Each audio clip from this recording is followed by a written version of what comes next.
Bahujan economist member and मैं हिंदी में ही बात करता हूँ. I will talk in Hindi and later I will briefly tell in English. Bahujan economist एक ग्रुप है जो रिसर्च, उसमें caste and related economics like आरोग्य, शिक्षा, उस पे रिसर्च के संदर्भ में देखता है. और उसके बावजूद हम जो हमारे बहुजन बच्चे हैं तो उनके लिए अब्रॉड मेंटरशिप प्रोग्राम चलाते हैं. इसके बावजूद हमारी एक टीम है जो अलग अलग इशू पे आर्टिकल लिखती है, जैसे कि कास्ट है, जेंडर है, और उसके अलग अलग एस्पेक्ट है लाइक कि caste and sanitation, purity and pollution. तो ये एक प्रस्तावना है बहुजन इकोनॉमिस्ट के बारे में. और आज जो हमारा सेशन है तो वो है हिंदुत्व, आरएसएस एंड सवर्णा. तो savarna I mean upper caste and particularly with focus on the Brahmins. तो इस सेशन में हम देखेंगे कि आरएसएस जो अपना हिंदुत्व का प्रोजेक्ट जो है, जो कि सावरकर ने हमारे हिस्ट्री में बिल्ड किया था या कंसेप्चुअल किया था, तो उसके बारे में आज वो जो प्रोजेक्ट आरएसएस ले जा रही है और वो जो ब्राह्मण्स उसको कंडक्ट कर रहे हैं, इसके बारे में आज बहुवर सर हमारे साथ बातचीत करेंगे. So I will tell now in English that we people of the Bahujan Economist used to publish article related to caste and health, caste and education, economics and caste, and also that we conduct one program related to the abroad mentorship that is called as a AMP program. Other than this, that we provided mentorship and help our student to get the job in social sector as well as economic sector. And we do research related work in our team area.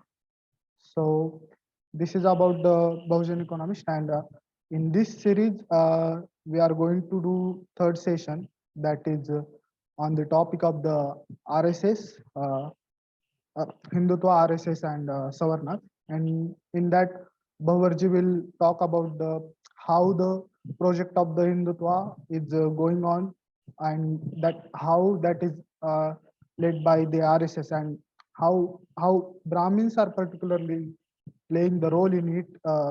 That is the major focus of this topic. And over to Bhavarji sir to to to discuss with the topic. And thank you for this opportunity. Bhavarji, please talk. Jai Bhim to all.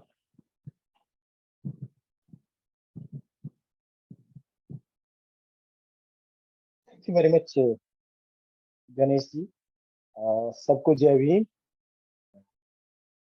सबसे पहले तो मैं बहुजन economist का शुक्रिया अदा करता हूँ. आपने ये अवसर दिया कि मैं बात कर पाऊँ इस विषय पर. जैसा कि गणेश बता रहे थे, हिंदुत्व, आरएसएस और जो सवर्ण है, हम अगर देखेंगे तो आरएसएस का जो जन्म है, अगर वहीं से हम शुरू करें इस बातचीत को, तो 1925 में नागपुर के मोहिते के बाड़े में जो एक जगह है, वहां पर इसको केबी हेडगेवार शुरू करते हैं, जो खुद ब्राह्मण है. और उनके साथ जितने भी उस समय किशोर बच्चे या बड़ी उम्र के जो लोग हैं, वो इस इलाके में ये शुरू होता है. वो ब्राह्मणों का इलाका है.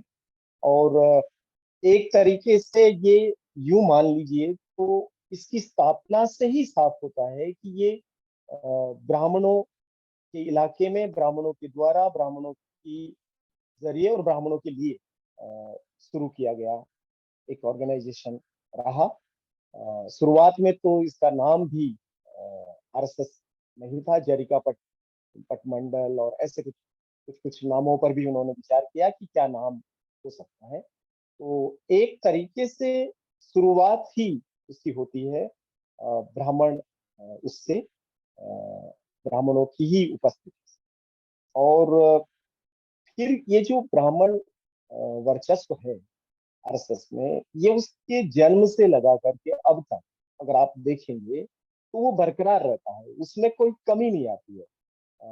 उनके अगर आप काडर में देखेंगे, उनके अखिल भारतीय पदाधिकारियों में देखेंगे या उनके सरसंघचालकों में देखेंगे, ये सब चीजें ये सारा डाटा जो है ये पब्लिक में है। ये कोई खोज नहीं है अलग से। ये उनके अपने वेबसाइट पर, उनके अपने साहित्य में आप देख सकते हैं कि उनके जो 7 अब तक सुप्रीमो रहे हैं, सरसंघ चालक रहे हैं, उसमें से एक व्यक्ति को छोड़ दीजिए, प्रोफेसर रज्जू राजेंद्र सिंह रज्जू भैया, जो क्षत्रिय थे, उसके अलावा तो सारे के सारे ब्राह्मण हैं। और उनकी जो अखिल भारतीय प्रतिनिधि सभा है और जिससे उनके अखिल भारतीय बौद्धिक प्रमुख, सरकार्यवाह, सह सरकार्यवाह और सरसंघ चालक बनते हैं, उनको अगर आप एनालाइज करेंगे तो बहुत पहले तो शायद 50 साल तक तो 100% ही उनका ब्राह्मण ही रहते थे। फिर उसमें थोड़ा और दूसरे लोग बढ़ने लगे, लेकिन आप अगर अभी भी देखेंगे तो उसमें दलित और आदिवासी का परसेंटेज जो है वो 0%। और ब्राह्मण जो वर्चस्व ब्राह्मणों का जो उपस्थिति है वो अभी भी आप देख सकते हैं कि वो 70 से 80% तक जाता है। और बाकी वैश्य और थोड़े से ओबीसी से उनके पदाधिकारी आते हैं, 2-3 लोग, और कुछ क्षत्रिय भूमिहार इस तरह के लोग आते हैं। बाकी अभी भी वर्चस्व जो है उनका उस बना हुआ। तो हम ये देख सकते हैं कि शायद अगले 50 साल और आप आगे जाएंगे तब तक भी आरएसएस का कोई सरसंघ चालक, आरएसएस का कोई सुप्रीम दलित या आदिवासी बन सके, इसकी कोई संभावना दूर दूर तक नहीं। तो ये बहुत साफ है कि आरएसएस जो है वो विशुद्ध रूप से ब्राह्मण वर्चस्व के साथ पैदा होता है, चलता है और बना रहता है। और उसका जो मुझे कई बार लगता है कि जब इतनी लंबी उनकी लगभग 100 साल की जर्नी में उनका ये जो ब्राह्मण डोमिनेशन है वो कभी कम नहीं हुआ और वो बरकरार है, उसके बावजूद भी वो राष्ट्रीय स्वयंसेवक संघ कैसे हैं? उसका नाम आरएसएस के बजाय बीएसएस हो सकता था, ब्राह्मण स्वयंसेवक संघ होता तो क्या बुरा था, क्योंकि उसका काम भी वही है और उसके लोग भी वही हैं। तो ये आप देख सकते हैं।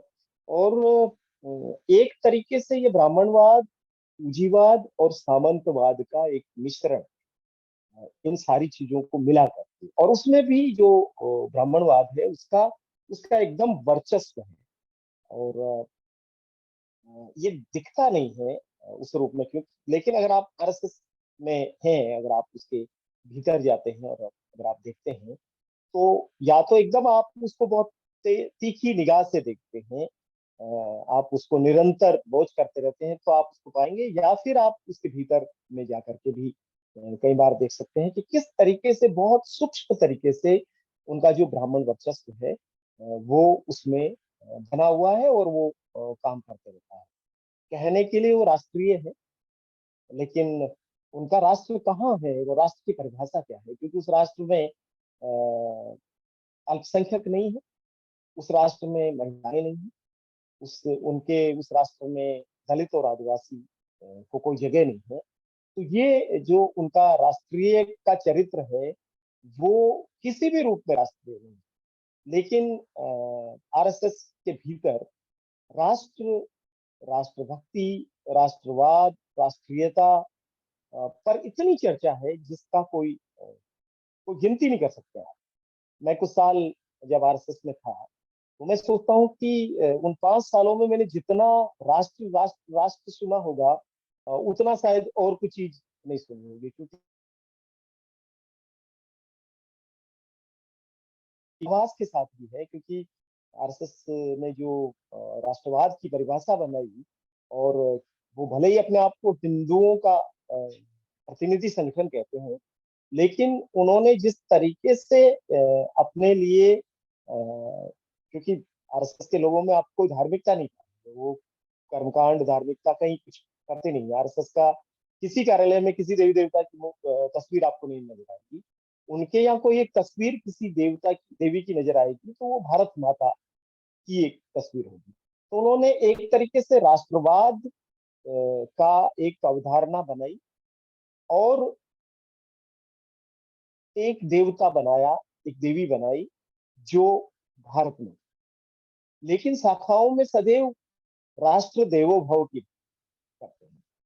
तो बात कर रहे हैं वो राष्ट्र देवता है, लेकिन उनकी राष्ट्र का जो चिन्ह है या राष्ट्र की जो प्रतीक है वो देवी के रूप में आपको दिखाई देती है। जो अक्सर आपने देखा होगा, अखंड भारत का एक तस्वीर के अंदर एक महिला पीछे शेर है और हाथ में भगवा झंडा लिए खड़ी है, वो उनकी भारत माता है। और वो भारत माता की ही राष्ट्र की आराधना को ही वो प्रमुखता देते हैं। तो उनका जो राष्ट्र पर क्लेम है वो एक तरीके से बहुत एकल है।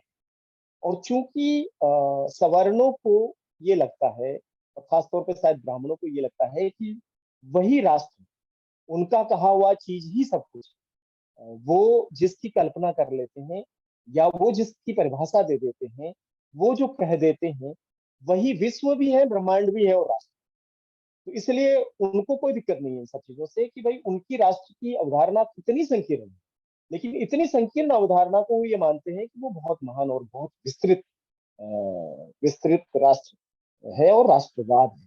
तो एक एक तरीके से आप देखेंगे तो उनका जो राष्ट्र है वो जो हमारे संविधान में वर्णित बंधुत्व है, उसके खिलाफ एक हिंदुत्व की अवधारणा को खड़ा कर, और वो हिंदुत्व जो है वो एक तरीके से जातीय जो पूरा समाज है उसको, उसकी व्यवस्था को, वर्णाश्रम धर्म को और जाति व्यवस्था को है जैसा ही बरकरार रखते हैं, उसको वैसा का वैसा स्वीकार करते हुए जाति विनाश के एजेंडे के खिलाफ लोकतंत्र के विनाश के एक ऐसे सूक्ष्म एजेंडे की के साथ वो आगे बढ़ते हैं, जिसको पकड़ पाना थोड़ा सा कठिन होता है। तो जब आप शाखा में जाने लगते हैं, खासतौर पे अगर नॉर्थ इंडिया की आप बात करेंगे, तो जहाँ से मैं आता हूँ, वहाँ आपकी किशोर अवस्था में, आपकी युवा अवस्था में आपके पास और कोई ऑप्शन ही नहीं बचता, क्योंकि आप जब स्कूल जाना शुरू करते हैं तो स्कूल के टीचर आरएसएस से जुड़े हुए होते हैं। वो आप 8 पीरियड के बाद वहीं स्कूल के ग्राउंड में भी, स्कूल के पास में कोई पार्क है तो वहाँ या कोई और कोई सार्वजनिक जगह है तो वहां पर शाखा लगाते हैं, वहां खेल खिलाते हैं। तो धीरे धीरे लोग खेलने के बहाने वहां जाना शुरू होते हैं। जैसे मैं भी जब गया तो क्योंकि मैं तो 13 साल की उम्र में गया, तो मुझे मेरे पास ऐसा कोई नहीं था कि मैं विचार करके गया, कि मुझे सोच विचार करके आरएसएस में घुसा है, ऐसा कुछ नहीं था। दरअसल बस खेलने के लिए मैं अपने गांव के एक मैदान में जाने लगा, और मेरे जो भूगोल के टीचर, वही टीचर आकर के वहां पर साथा। तो हमारे लिए बिल्कुल स्कूल जैसा चीज। और स्कूल में भारत माता की जय बुलाते थे, भारत माता की जय हम यहाँ बोलते थे। स्कूल में जो गाने गाए जाते थे वही गाने यहाँ गाए जाते थे। दरअसल बहुत बाद में समझ में आया कि स्कूल में भी जो गाने गाए जाते थे वो आरएसएस के गाने, हमें तो लगता है कि स्कूल के गाने आरएसएस में गाए।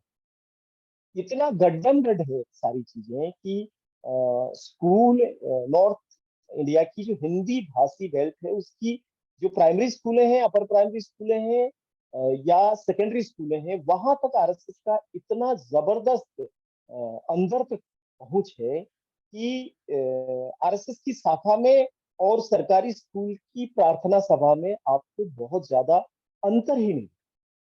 तो ये एक ऐसे माहौल में लोग इसके बीच में घुसते हैं और मैं भी एक ऐसे ही माहौल में था।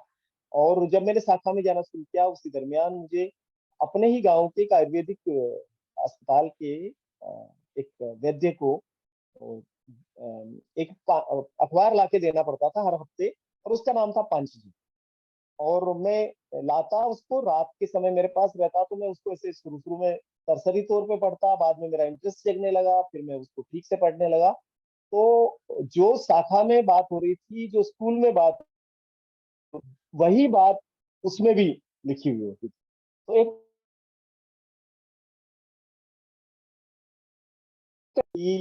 जो स्कूल में पढ़ाया जा रहा था और जो स्कूल में पढ़ते वक्त बातें कही जा रही थी, वही शाखा में कही जा रही थी, और वही उस समय उपलब्ध साहित्य में कही। और पाठ्यक्रम और छोटे छोटे कुछ पत्रक, जिसको बौद्धिक पत्रक कहा जाता था, कुछ ऐसी छोटी किताबें, बहुत ही छोटी छोटी किताबें जो आप छोटे बच्चे पढ़ सकते हैं, बुजुर्ग आदमी पढ़ सकते हैं। ऐसे 5 पेज की, 10 पेज की छोटी छोटी किताबें पढ़ने को मिलती थी, और उसमें यही सारी चीजें। तो यही पढ़ते हुए मैं भी एक तरीके से उस विचार में आगे बढ़ा। फिर स्वयंसेवक से मुख्य शिक्षक बना, मुख्य शिक्षक से बौद्धिक प्रमुख बना, और उसके बाद में मैं आगे पढ़ने के लिए जब डिस्ट्रिक्ट हेडक्वार्टर गया, और वहाँ भी मैं जहाँ अम्बेडकर छात्रावास में रहता था, उस छात्रावास के बिल्कुल बगल में था। तो ये आरएसएस का एक खास बात है कि वो, उनके जो जुड़े हुए स्वयंसेवक हैं वो कहीं भी जाते हैं तो उनको वो पीछा करते हैं, उनका एक तरीके से फॉलो अप करते हैं कि वो कहाँ जा रहे हैं, और वो जहाँ जा रहे हैं वहां पर वो शाखा से जुड़े हुए कि नहीं जुड़े हुए। अगर नहीं जुड़े हुए तो उनको वहां लोग जोड़ देते हैं। वहां भी जो स्कूलों में लोग होते हैं वो उनको पकड़ लेते हैं। आप इवन कॉलेज में भी जाते हैं तो सबसे पहले आजकल हालात ये है कि कॉलेज के गेट पर तिलक लगाने के लिए जो लोग खड़े रहते हैं वो एबीवीपी के लोग। तो आप अगर प्राइमरी स्कूल से लगा करके आप कॉलेज तक जाते हैं तो हर शिक्षण संस्थान में उनके लोग बहुत प्रमुखता से वहां पर होते हैं, जो या तो पहले से ही जुड़े हुए लोगों को रिकनेक्ट कर लेते हैं, या फिर नए लोगों को भी वो जोड़ देते हैं किसी न किसी मदद के लिए। तो मैं जब भीलवाड़ा गया तो वहां भी शाखा में जाना शुरू किया, और वहां शाखा में जब जाना शुरू किया तो मुझे एक नगर प्रचारक ने कहा कि आप कहाँ कहाँ रहते हैं, तो मैंने उनको बताया कि मैं अंबेडकर छात्रावास में रहता हूँ। और उन्होंने तुरंत ये कहा कि अरे नहीं नहीं नहीं, वहां रहने से विचारधारा दूषित, आप वहां मत रहिए। और उन्होंने कुछ ही दिनों में, एक हफ्ते में ही मेरे लिए एक व्यवस्था करी, और आरएसएस का जो डिस्ट्रिक्ट हेडक्वार्टर था, अ, जिला कार्यालय, उसमें मुझे रहने के लिए जगह बनाई, और वहां से फिर मैं स्कूल जाने लगा। तो स्कूल जाना, फिर बाद में स्कूल के बाद कॉलेज वाला भी जब पीरियड आया तब तक वहां से ही जाना आना लगा रहा। तो उस समय समझ में नहीं आया कि विचारधारा कैसे दूषित हो जाएगी अम्बेडकर छात्रावास में रहने से। लेकिन बाद में समझ में आया कि शायद अम्बेडकर छात्रावास में बाबा साहब की विचारधारा शायद पढ़ने को मिल सकती थी उस समय, और वो मिल जाती तो ये जो सिखा रहे थे, ये जो समझा रहे थे इतने दिनों से, उसमें कहीं कहीं फर्क पड़ सकता था, ये उनका शायद कहना। तो फिर जब मैं वहां से वहां रहते हुए मुझे लगा कि क्योंकि शाखा में संस्कृत पर बहुत जोर था, संस्कृत को देववाणी कहते थे, संस्कृत में ही सारी आज्ञाएं दी जाती थी, सारे मंत्र, सुभाषित, इवन आरएसएस की जो प्रार्थना है, नमस्ते सदा वत्सले मातृभूमि त्वया हिंदू भूमि सुखम वर्धितो है, ये सब भी संस्कृत में। तो ऐसा लगता था कि ये संस्कृत जो देव भाषा है, उस देव भाषा में अगर कुछ कहा जा रहा है, इसका मतलब ये ईश्वरीय चीज है। जो कुछ कहा जा रहा है ये देवी है, ये इंसानों का काम नहीं है। और फिर शाखा में भी ये कहीं न कहीं बौद्धिक में ये कहा जाता था कि संघ का जो काम है, आरएसएस का जो काम है, वो मानवों का काम नहीं है, वो मानवीय काम नहीं है, बल्कि वो देवीय काम है, वो ईश्वर की योजना के तहत। तो नहीं चाहते हुए भी संस्कृत के प्रति मेरा जो लगाव था, तो मैंने 12वीं क्लास में संस्कृत पढ़ने के लिए मैं आरएसएस के ऑफिस से 15 किलोमीटर दूर एक और कस्बे में जाकर के मैंने अपना एडमिशन करवाया, और मेरी बहुत हार्दिक इच्छा थी कि मैं संस्कृत पढूं, और बाद में जब मैं प्रचारक बन जाऊं आरएसएस का तो मैं संस्कृत में बात करूं। तो एक तरीके से आप देखेंगे कि एक भाषा जिसका कोई बोलने वाला नहीं है, जो एक तरीके से मर गई है भाषा, उस भाषा के प्रति पता नहीं कब वो प्रेम जगा, या मेरे दिमाग में कहाँ से वो बैठा कि मुझे संस्कृत पढ़ना चाहिए। अंग्रेजी के प्रति नहीं बैठा कि अंग्रेजी पढ़नी चाहिए, कि वो दुनिया की संपर्क की भाषा होगी, कि उसमें ज्ञान की सारी चीजें होंगी, क्योंकि हमें तो यही सिखाया जा रहा था कि शाखा में कि सब कुछ ज्ञान तो यहाँ है, सब कुछ ज्ञान तो वेदों में है, सब कुछ ज्ञान तो हमारे पुराने ग्रंथों में लिखा हुआ है, और यहीं से वो चुरा के ले गए मैक्स मुलर वगैरह वगैरह, और उन्होंने उस ज्ञान को अपनी भाषा में ट्रांसलेट कर दिया और फिर लोगों को अ, बता दिया। तो हर चीज जो नया इनोवेशन कुछ भी होता था, आविष्कार होता था, या उसकी चर्चा होती थी, उसका कोई न कोई सूत्र वो किसी न किसी वेद से, पुराण से, स्मृति से, संहिता से निकाल करके बताते थे कि हमारे तो बहुत पहले ये हो चुका है। पुस्तक विमान से लगा करके, और अभी जो हम सारी बातें सुनते हैं और जिस पर लोग बहुत अब तो हंसते हैं, गणेश की सर्जरी तक की जो बातें हैं, ये बातें बहुत आम थी हमारी शाखाओं में, हमारे संकारालय पे, हमारे कार्यक्रमों में, और हम बहुत एकदम श्रद्धा से, एकदम पूरे विश्वास के साथ ये मानते थे और ये सुनते थे कि हाँ, ये सब कुछ सही है। तो वैदिक साइंस की बात, वैदिक गणित की बात, वैदिक आविष्कारों की बात, वो सब चीजें भी, और तब यकीन भी था कि गाय जो है वो कामधेनु है, और उसके अंदर 33 करोड़ देवताओं का भी निवास है, और उसका हर चीज जो है वो पवित्र है। वो चाहे उसका मुंह से निकलने वाला थूक हो, चाहे उसका गोबर हो, चाहे उसका दूध हो, दही हो, या मूत्र हो, पंचगव्य जिससे बनता था। तो ये सब चीजें वहां से ये सब चीजें हैं। मैं तो जिस परिवार में जन्मा, वहां तो कोई ब्राह्मण धर्म का बहुत प्रभाव नहीं था, क्योंकि हमारे यहाँ एक सूफी पीर को मानते हैं, रामदेव पीर, और रामदेव पीर की जो पूरी परंपरा है वो श्रमण और निर्गुण की जो हमारी परंपरा है, उस परंपरा से वो सारी चीज आती है, जो मूर्ति के खिलाफ है, पाखंड के खिलाफ है, हिंदू मुस्लिम एकता की बात करते हैं, स्त्री को उपासना के अधिकार की बात करते हैं, दलितों के साथ भेदभाव के खिलाफ बात करते हैं।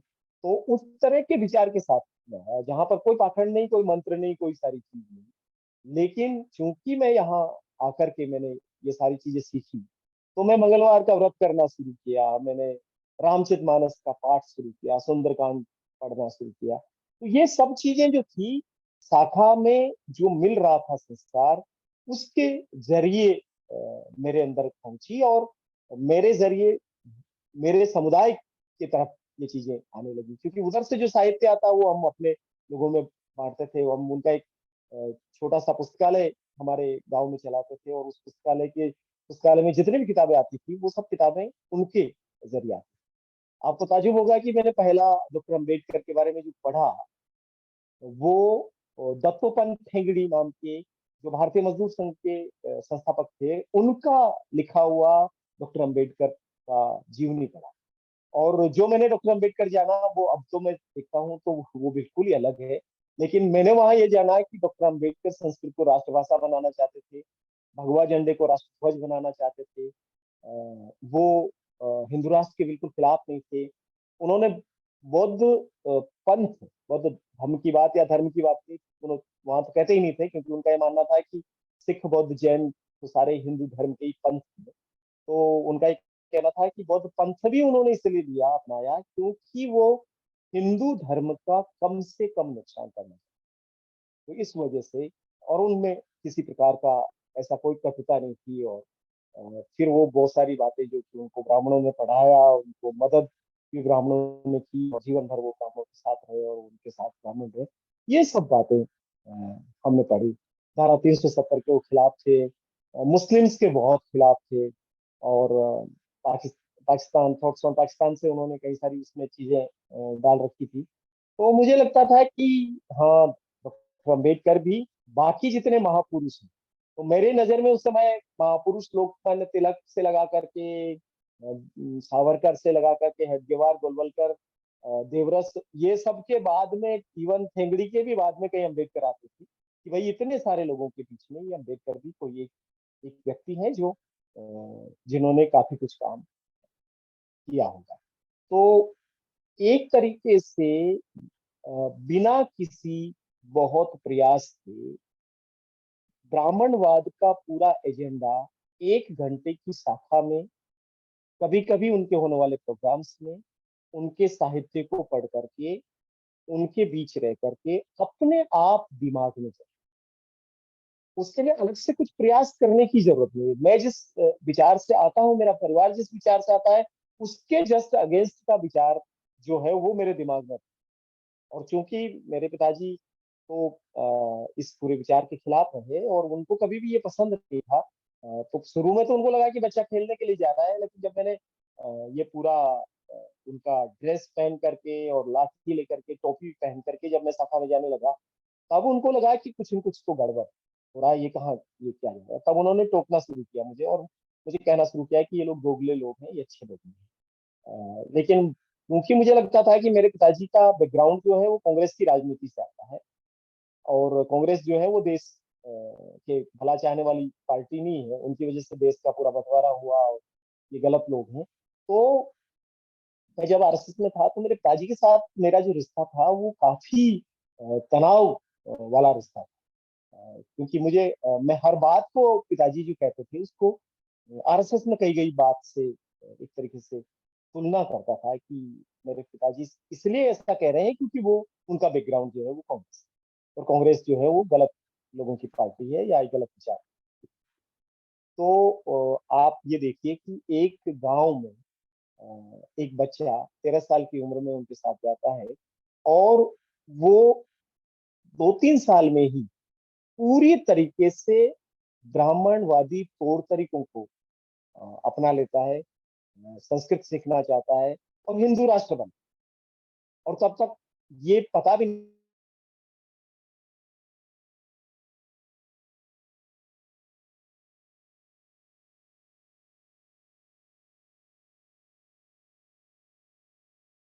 ये जो पीड़ित जितने भी लोग हैं और जाति की जाति की जितनी भी जो संकीर्ण पहचाने हैं, नेरो आइडेंटिटीज जो है, उससे जो एक कॉम्प्लेक्स निर्मित होता है, कहीं न कहीं उससे बाहर जाने का, उससे मुक्ति का कोई रास्ता के रूप में ये दिखता है कि जब आप हिंदू पहचान के साथ, क्योंकि अक्सर यहाँ पर लोग तुरंत जाति पूछते हैं, और फिर जब जाति पूछते हैं, आप जाति बताते हैं, तो जो बाहर का समाज है, गृहस्थ समाज है, उसमें जाति के आधार पर आपके साथ मान तय होता है, आपके साथ क्या चीजें होंगी ये तय। तो इससे एक तरीके से 1 घंटे की शाखा और आरएसएस का जो पूरा चरित्र है वो कहीं न कहीं ऐसा दिखाता है, ऐसा महसूस कराता है कि आप उससे मुक्त, और ऐसा लगता है कि जैसे हिंदू या हिंदुत्व के छाते के नीचे आप जाति को भूल जाते हैं। लेकिन ऐसा है नहीं, ऐसा बिल्कुल भी नहीं है। लेकिन ये गलतफहमी निर्मित होती है कि जाति का जो पूरा मामला है वो कहीं न कहीं खत्म हो रहा है हिंदू और हिंदुत्व की पहचान में। लेकिन अगर आप आरएसएस के विचार के उसमें देखेंगे तो उसके विचार में कहीं भी जाति के खिलाफ, ना तो वैचारिक रूप से वो कहीं सामने आते हैं कि जहां उन्होंने खुल करके जाति के खिलाफ उनके साहित्य में कभी लिखा हो, बोला हो। यहाँ तक कि जो उनके सबसे बड़े थिंक टैंक रहे शुरुआती, अ, गोलवलकर गोलवलकर तो अपनी किताब में जाति को बहुत ही विशिष्ट चीज मानते हैं। वो यहाँ तक कहते हैं कि ये जाति थी जिसकी वजह से इस्लाम का फैलाव जो है वो नहीं हुआ। जाति एक सुरक्षा की दीवार की तरह बन करके और रही वहां पर, और जाति हमारी विशिष्टता, और वो जो विचार है जाति का, वो विचार अभी तक वैसा ही चलता है उनके लिए। हमारे लिए जाति विभाजक प्रणाली है, लेकिन आरएसएस के अंदर जाति एकीकरण की तरह, उनका ये मानना है कि वो जाति थी जिसने हिंदुओं को एक किया। और यहाँ तक कि कई सारे जो उदाहरण भी दिए जाते थे, और हाल ही में योगी ने आदित्यनाथ योगी ने भी एक उदाहरण दिया कि ये खेत में जो हल जोतते हैं, हल चलाते हैं और उससे जो लाइन बनती है, वैसा ही जाति है। तो जाति एक केवल प्रक्रिया है, उससे कोई नुकसान होता है, ऐसी बात। तो आप देखेंगे कि आरएसएस जो है वो जाति के खिलाफ बात नहीं करता है। जाति को तोड़ने का तो बहुत दूर की बात, जाति की निंदा भी वहां नहीं है। और जाति की प्रशंसा जरूर है, उसको विशिष्टता मानते हुए। और फिर जातिवाद के खिलाफ और अस्पृश्यता के खिलाफ जरूर बात होती है कि हाँ, अस्पृश्यता बुरी चीज है, वो नहीं आनी चाहिए। लेकिन उसका पूरा का पूरा जिम्मेदार जो है वो ब्राह्मणों को या वर्णाश्रम या सवर्णों को नहीं बताते हैं, बल्कि वो पूरा इसका जिम्मेदारी जो है वो मुसलमानों पे डालते हैं। उनका कहना है कि जाति थी हमारे समाज में, लेकिन जब इस्लाम भारत में आया और उन्होंने जब हमले करने शुरू किए, तो जिन लोगों ने धर्म परिवर्तन करने से इनकार कर दिया, ऐसे धर्म योद्धाओं को उन्होंने अनक्लीन ऑक्यूपेशन में सबरन भेजा। और इस वजह से आज के जितने भी अस्वच्छ पैसे में जो भी लोग हैं, चाहे मैनुअल स्क्वेंजिंग में है, चाहे चमड़े के काम में है, या इसी तरह के तमाम कामों में जो लोग हैं, वो सब लोग हिंदू धर्म के रक्षक योद्धा। उन्होंने धर्म को मतलब उनके सामने दो ऑप्शन थे कि या तो वो धर्म परिवर्तन कर लेते या फिर गंदा काम स्वीकार कर लेते। तो उन्होंने गंदा काम करना स्वीकार कर लिया बजाय कि धर्म को छोड़ने के। तो एक तरीके से उन्होंने ये पूरा जो बंदूक की नाल है वो पूरा मोड़ दिया इस्लाम की तरफ। और ऐसा ही उनका महिलाओं को लेकर के कि बाल विवाह इसलिए शुरू हुए क्योंकि छोटी उम्र में जब लड़कियां जवान होती तो जो मुगल थे या तुर्क थे, यवन थे, वो लड़कियों को उठा लेते थे इस वजह से। और फिर चूंकि उनके हरम होते थे, उनसे पर्दा था, हिजाब था, तो वो प्रथा घूंघट के रूप में हमारे यहाँ आ गई। और चूंकि उनके हरम चलते थे और वो उनके शौचालय मतलब उनका जो मलमूत्र होता था उसको बाहर फेंकने के काम में कौन लगता, तो वो काम के लिए उन्होंने एक तरीके से सफाई कर्मचारी समुदाय बनाया। तो सारा डिस्कोर्स ही एक तरीके से डिरेल होकर के कहीं और चला जाता है। और इस तरह की बड़ी बड़ी किताबें लिखी गई। आप अगर देखेंगे तो एक दलित नेता है आरएसएस के, जो एससी कमीशन के चेयरपर्सन भी रहे, बीजेपी के प्रवक्ता भी रहे, राष्ट्रीय और सांसद भी रहे, विजय सोनकर शास्त्री जी। उन्होंने तीन बड़ी किताबें लिखी, खटिक हिंदू जाति, वाल्मीकि हिंदू जाति, चमार हिंदू जाति, चर्मकार हिंदू जाति। तीन तीन किताबों का मूल स्वर भी 500 पेज के बड़े ग्रंथ, उसका मूल स्वर भी यही है कि जाति के लिए, अस्पृश्यता के लिए, इसके लिए जिम्मेदार इस देश के सवर्ण नहीं है, पुराना जो भी साहित्य है वो नहीं है, बल्कि जो 8वीं शताब्दी के बाद में जो इस्लाम का भारत में आगमन हुआ, वो उसके लिए जिम्मेदार है। तो हिंदुत्व जो है वो एक तरीके से मुस्लिम द्वेष का एक उन्माद रच करके एक एक बड़ा अम्ब्रेला बनाता है, और जिसमें बाकी के लोगों को भी अ, वो एक तरीके से रख देता है। तो मुझे लगता है कि आरएसएस का जो अभी भी जो एजेंडा है, अभी हाल ही में मैं एक किताब पढ़ रहा था, हिंदू राष्ट्र की रूपरेखा। और उस हिंदू राष्ट्र की रूपरेखा में आश्चर्यजनक रूप से एक पूरा चैप्टर है जो जाति व्यवस्था के लाभ इस नाम से। तो हम जाति व्यवस्था के नुकसान देख रहे हैं इतने सारे खुले नुकसान के बावजूद। अगर कोई ये कहे कि जाति व्यवस्था के लाभ हैं और लाभ पर उन्होंने 5-7 पेज खर्च किए हैं, तो आप मान सकते हैं कि हिंदू राष्ट्र जो बनना है उसमें वो जाति व्यवस्था को कहाँ रखेंगे या वर्ण को कहाँ रखेंगे। तो ये बहुत साफ तौर पे है कि उनका जो पूरा समरसता का अभियान है वो सारी व्यवस्था को ऐसे के ऐसे ही बनाए रखते हुए, और पुराना प्राचीन जो कुछ भी व्यवस्था थी उस प्राचीन व्यवस्था को बहुत ज्यादा ग्लोरीफाई करके पुनः स्थापित करने की कोशिश। मतलब एक तरीके से यूं मान लीजिए कि हिंदुत्व जो है वो पुरानी सारी चीजों को रिपैकेज करके एक नए लेवल के साथ प्रस्तुत करने की कोशिश है। और ये हिंदुत्व ब्राह्मणवाद की लाइफ लाइन है। ये उसी से संजीवनी प्राप्त कर रहा है, उसी से पुनर्जीवित हो रहा है, क्योंकि सीधे तौर पे अगर वो ब्राह्मण की बात, ब्राह्मण शब्द कहेंगे, ब्राह्मण की बात कहेंगे, ब्राह्मण नाम लेंगे, तो हो सकता है कि लोग उससे जुड़ने में कतराएं। लेकिन आप उसको सांस्कृतिक राष्ट्रवाद के नाम पर, हिंदुत्व के नाम पर अगर ले जाएंगे, तो फिर उसमें किसी को कोई दिक्कत नहीं आएगी। तो एक बड़ी पहचान के जरिए अंत में वो उन्हीं सारी संरचनाओं को पुनर्जीवित कर रहे हैं जिनका जिनकी वजह से एक तरीके से लोगों को, खास तौर पे इस देश के दलितों को, आदिवासियों को और तमाम जो वंचित तबके हैं उनको दिक्कत हुई है। लेकिन ये उनका एक खास चीज है। और हिंदुत्व के इस पूरे प्रोजेक्ट में दलित और आदिवासी और ओबीसी जो है वो उनके हरावल दस्ते के रूप में वो उनको काम में ले रहे हैं। जहाँ भी उनको लड़ना है।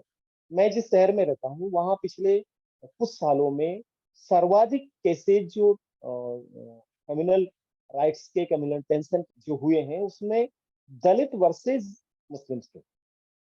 तो ऐसा कोई बड़ी चीज नहीं है जिसकी वजह से दोनों को आपस में कुछ बांटना पड़ रहा है, संसाधन बांटने पड़ रहे हैं या कुछ चीजें बांटनी पड़ रही है, लेकिन उनको इस तरीके से आमने सामने कर दिया गया है, क्योंकि रिहाइश दोनों की बस्तियां एक जैसी है, एक जैसी परिस्थितियों में रहते हैं, एक दूसरे से ये काम ऐसे हैं जो जुड़े हुए हैं, कहीं कहीं बिजनेस के कुछ फसल्स भी हैं। तो उन सब चीजों को देखते हुए उन जो छोटी छोटे डिफरेंसेस हैं, उन दरारों को इतना चौड़ा किया जा रहा है कि उनके जरिए दोनों को एक दूसरे के खिलाफ खड़ा कर दिया गया है।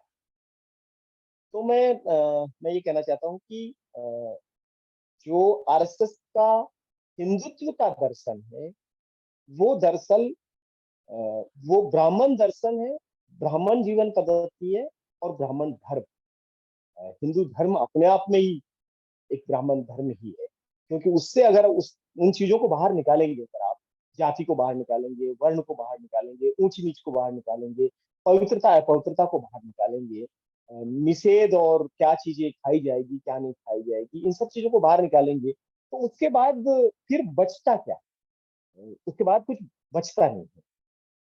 तो चूंकि अब इतना एक बड़ा डिस्कोर्स, जैसे जैसे चेतना, पिछले 100 साल का आप सारा चीजों को देखेंगे, तो जैसे चेतना दलित बहुजन या मूल निवासियों में आना शुरू हुई है, उसी के बरक्स आरएसएस भी अपना आरएसएस का स्थापना होती है, उसका उभार होता है और उसकी रणनीतियों में भी चेंज।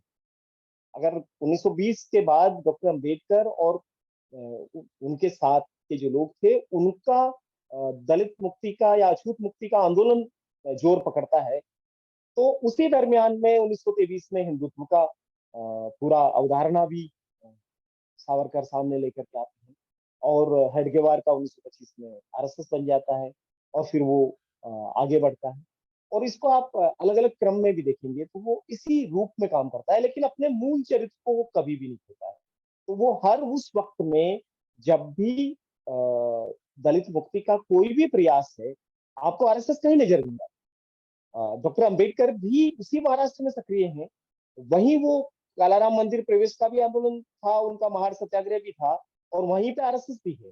लेकिन आप कहीं नहीं पाते हैं कि आरएसएस उनके साथ कहीं खड़ा नजर आता है, या पूना पैक्ट के वक्त में वो खड़ा होता है, या 1936 में, 35 में जब येवला में उन्होंने धर्म छोड़ने की बात कही तब, या बाद में संविधान बनाने के दरमियान, कहाँ आरएसएस आपको दिखाई देगा? इवन जब संविधान बना तो उसकी सबसे प्रमुख आलोचना करने वाले लोगों में आरएसएस था।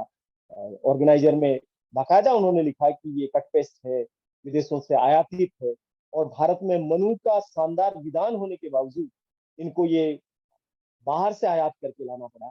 ये सब चीजें डॉक्यूमेंट में है। हिंदू कोड बिल के वक्त में स्वामी करपात्री के पीछे जो भीड़ थी हजारों लोगों की रामलीला मैदान में आकर के, जो डॉक्टर अम्बेडकर को गालियां निकाल रही थी, उनका पुतला जला रही थी और उनके खिलाफ नारे लगा रही थी, वो सारी भीड़ आरएसएस द्वारा प्रायोजित भीड़ थी। और उसके बाद के दिनों में भी आप देखेंगे कि मान्यवर कांशीराम का आंदोलन जैसे जैसे जोर पकड़ता है, पूरा दलित पैंथर और बामसेफ और ये सारी चीजें जोर पकड़ती है, उसी दरमियान इनका देवरस का पुणे का बसंत व्याख्यान होता है और वो समरसता को अपना कोर बिंदु बनाते हैं। और उसके बाद में जब बसपा और ये सारी चीजें आती है, तब उनका राम जन्मभूमि का ये मूवमेंट होता है। मंडल आता है तो वो कमंडल उठा लेते हैं। तो इन सारी चीजों को अगर आप देखेंगे ध्यान से, तो जब जब भी दलित बहुजन चेतना अपना उभार पे होती है, एक परिवर्तनकामी एक आंदोलन को आगे बढ़ा रही होती है, तब इस पूरी चेतना को पलट देने के लिए, इसके प्रभाव को निष्प्रभावी बना देने के लिए आरएसएस कुछ न कुछ ऐसा हिंदुत्व के नाम पर एक एजेंडा लाता है, जो उस सारी चेतना को कहीं कहीं बहा के चला जाता है। और वो हर दौर में किसी न किसी और अलग नाम में आएगा। वो कभी गोरक्षा के नाम पे आ जाएगा, कभी समान नागरिक संहिता पे आ जाएगा, कभी राष्ट्रवाद के नाम पे आ जाएगा, कभी सांस्कृतिक राष्ट्रवाद के नाम पे आ जाएगा, कभी मंदिर के नाम पे आ जाएगा, कभी किसी और चीज के नाम पे आ जाएगा। और अब तो उनके इतने मुंह है कि राष्ट्रीय समरसता वगैरह वगैरह के नाम पर और डॉक्टर अम्बेडकर को अपने प्रातः स्मरण में डाल करके और अपने रूट मार्च जो वो निकालते हैं उसमें डॉक्टर अम्बेडकर के चित्र और उनकी शाखाओं में, उनके प्रोग्रामों में, हर जगह पे वो डॉक्टर अम्बेडकर को इस तरीके से प्रस्तुत कर रहे हैं कि जो चेतना है वो सारी की सारी कोई और ही दिशा ले ले, विमर्श किसी और दिशा में चला। डॉक्टर अम्बेडकर का एक ही किताब उनको दिखता है और वो किताब है थॉट्स ऑन पाकिस्तान में। आरएसएस रह रह करके उसमें से निकाल निकाल करके, संदर्भों से काट काट करके इस तरीके से डॉक्टर अम्बेडकर को पेश करता है कि जैसे डॉक्टर अम्बेडकर मुस्लिम द्रोही थे और वो पूरी तरीके से इन सब चीजों के खिलाफ थे। तो आप अगर देखेंगे तो ये पूरी जो चीज है, ये ऊंच नीच, मतलब हिंदुत्व का पूरा प्रोजेक्ट जो है वो सवर्णों के लिए एकदम लाभदायक स्थिति है, क्योंकि वो बनाए रखता है उस शोषण के पूरे तंत्र को और उस पूरी व्यवस्था को।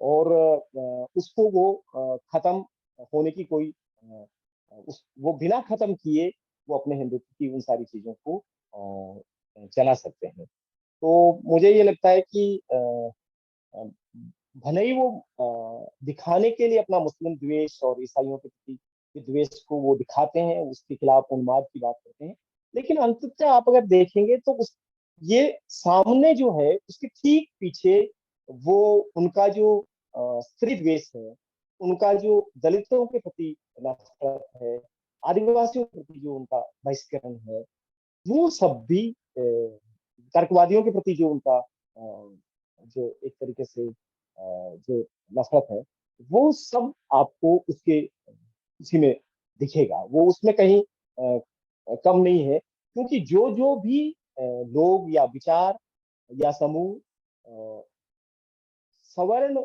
वर्चस्व के या ब्राह्मण वर्चस्व के प्रोजेक्ट में बाधा डालते हैं, वो उनको नहीं चाहिए। और उन सब लोगों के उन सारी चीजों को किसी न किसी नई ऐसी चीज के जरिए वो लाते हैं जिनको समझने में थोड़ा सा वक्त लग जाता है, तब तक लोग उनके ट्रैप में फंस जाते हैं।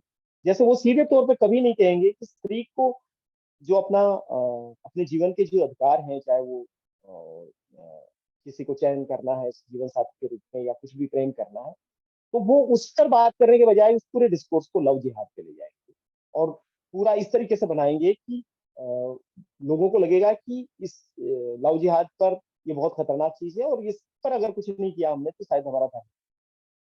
तो हर चीज जिस ढंग से जा रही है, मुझे लगता है कि वो अपने आप में एक भयानक परिस्थिति में है।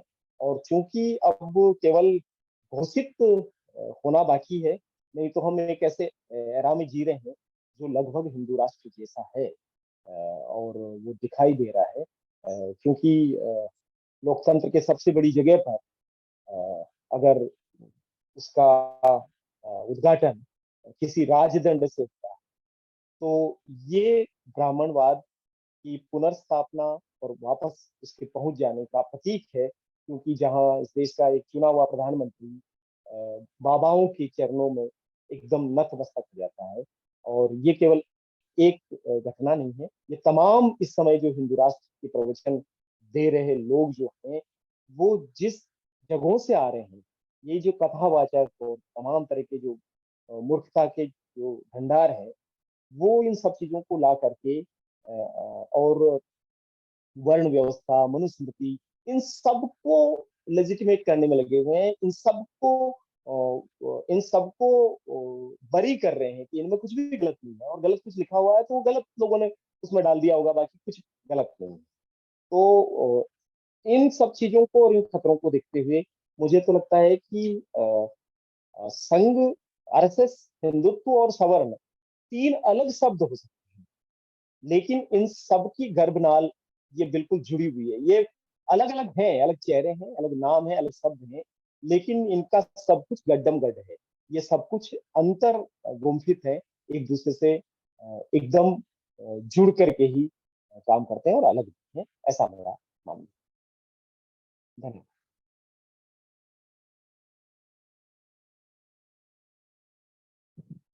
थैंक यू भैया जी। मेरे पास तो बहुत सारे सवाल है, आपने इतने अच्छे से बात की और आपका किताब पढ़ के भी कुछ कुछ सवाल थे मेरे पास, जो हम आपसे बात करना चाहेंगे अभी। लेकिन अगर बाकी जो पार्टिसिपेंट्स हैं उनके पास कुछ सवाल है, anybody has any question, you can raise your hands, and I can unmute you, um, and then I can ask the questions that I have.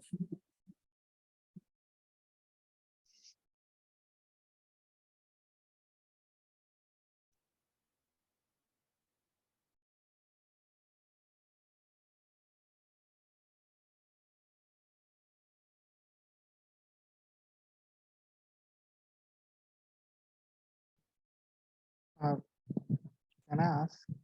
हाँ, तो मैं ये पूछना चाहता था कि आपने भी एक जगह पे मेंशन किया कि मोदी जी है जो कैसे रिप्रेजेंट करते हैं खुद को। तो एक मैं एक ये देखता हूँ कि पूना जैसी जगह पे एक समरसता का प्रोग्राम चलता है जहाँ पर आरएसएस के लोग लाइब्रेरी वगैरह शुरू कर देते हैं। पर जैसे ही मैं राजस्थान में जाता हूँ, मतलब मैं 3 महीने के लिए था राजस्थान में, बाड़मेर में इंटर्नशिप के लिए, पढ़ाने के लिए बच्चों को कॉलेज की तरफ से। तो वहाँ पर जात पूछी जाती है। जात पूछने के बाद वो लोगों को अलाउ कर देते हैं कि कहाँ जाना है, कहाँ नहीं जाना है, और उससे छुआछूत करनी है या नहीं है। तो आ, एक ये भी कंसेप्ट ध्यान में आया कि आरएसएस का खुद का एक ऐसा प्रोजेक्ट है, उसमें वो सरस्वती विद्या मंदिर ऐसा कुछ तो चलाते हैं। तो उसमें सब बच्चों को एडमिट कर देते हैं, बट वो जो ट्रीटमेंट होती है वो इस तरह से हेजमनाइज की जाती है, इस तरह से उन पे बिंबित की जाती है कि वो ये कास्ट, क्लास, क्लास नहीं, कास्ट ठीक से फॉलो करते हैं। तो आप इसके बारे में क्या क्या क्या आपके एक्सपीरियंस कैसे शेयर कर सकते हैं सर? धन्यवाद। कही एक तो जो राजस्थान का बाड़मेर वाला इलाके का आपने जो एक्सपीरियंस किया, मुझे लगता है कि इस देश में अगर आपको जातिगत छुआछूत की व्यवस्था को अभी भी देखना है, तो वो आप देख सकते हैं। राजस्थान जो है हमारा, जो डेजर्ट वाला इलाका है, उसमें ये 5-6 झीलें ऐसे हैं जहाँ अभी भी 100-150 साल पहले जाति जिस तरीके से काम करती थी, खासतौर पे जो अनटचेबिलिटी जिस जिस लेवल पर थी, वो लेवल आपको अभी भी वहां पर मिल सकता है। जहां पर मंगलवार के दिन दलितों का चेहरा देखना भी अभी भी अशुभ माना जाता है। और पढ़े लिखे लोग, इवन जो हाईकोर्ट के वकील हैं, वो भी कोशिश करते हैं कि उनको सामने जिरह करने के लिए कोई दलित वकील नहीं आए। अगर आ रहा है तो वो अपने किसी जूनियर को भेजना पसंद करते हैं। और भयानक रूप में छुआछूत है। आपने वो केसेस देखे होंगे जहां पर 9 साल के बच्चे को पानी का मटका छूने की वजह से भी पीट करके मार डाला गया। तो ये एक केस जो बाहर आया, ऐसा हर जगह पर, हर गांव में इस तरह के केसेज हैं। तो भयंकर रूप से छुआछूत और जाति वहां पर विद्यमान है। और इसी इलाके में दलितों की पिछले कुछ सालों में जो ब्रूटल मर्डर, रेप हुए और जो केसेस हुए, इन मामलों में जो एक्यूज्ड थे, रेपिस्ट थे, मर्डरर थे, उनके पक्ष में जो लोग हजारों की तादाद में सर्व समाज ला करके रैलियां बना करके आए, वो लोगों के हाथ में भगवा झंडा, जय श्री राम और जय भवानी का नारा था।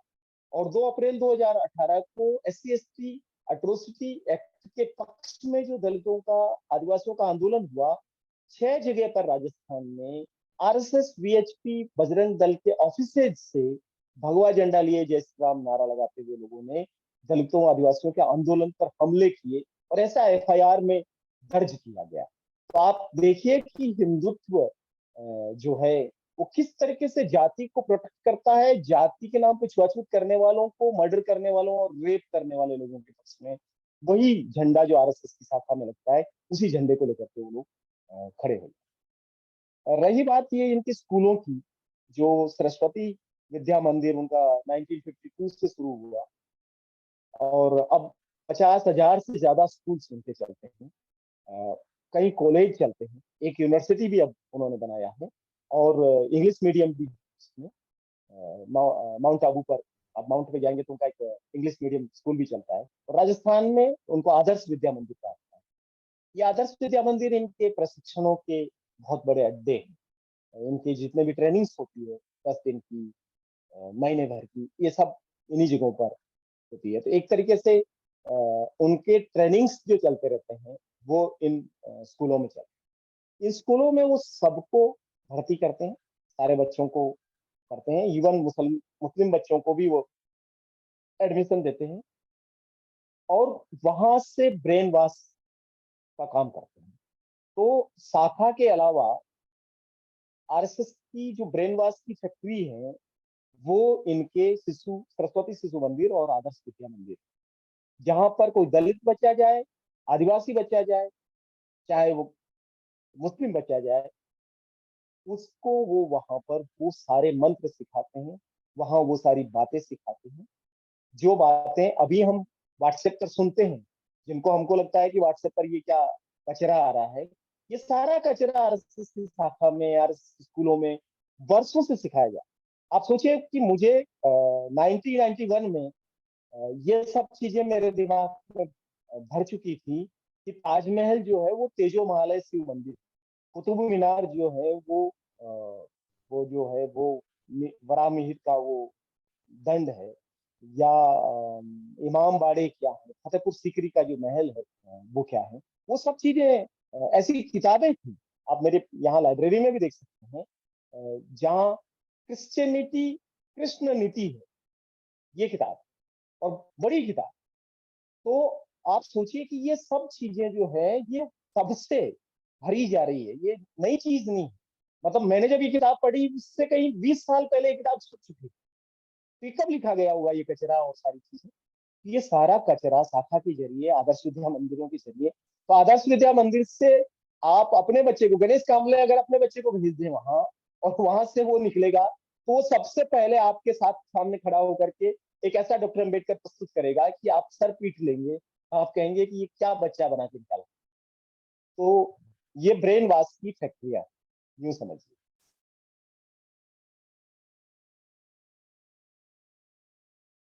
मेघना आप पूछ लीजिए।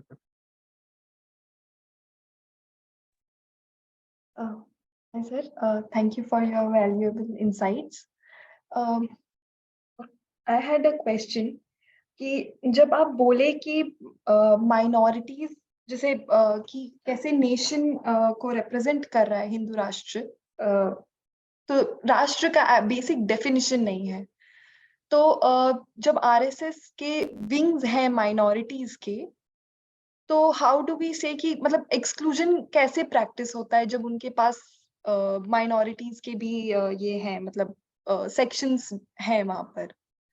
And second question was that कि जब पीएम आउटराइटली जाकर के हिंदुइज्म प्रैक्टिस करते हैं, जैसे राम मंदिर का इनॉग्रेशन हुआ, या फिर अभी पार्लियामेंट में भर करके आए सारे पंडित और सारे लोग, तो इसको दलित इंटेलेक्चुअल्स कैसे इसको देखते हैं? How do they see it when it is when the prime minister is practicing Hinduism, वो भी संस्कृताइजेशन ऑफ है जो प्रैक्टिस है, वो कैसे परसीव कर रहे हैं? Thank you.